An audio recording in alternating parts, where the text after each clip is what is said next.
Symbolic grounding is an artificial neural network, and unlike the ones popular right now, it is an analog network. That means there is no computational level where there's a code executed.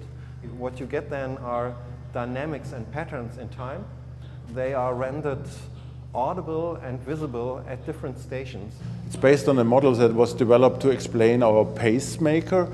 So neurons that start to oscillate and can get synchronized and desynchronized. And any natural organism that is networked, there's always swing. There's always activation going on and off. I would say it's something like the waves on the beach or something. It comes regularly, but there are tiny changes. I mean, there's one common misunderstanding that is to associate the center as being the brain.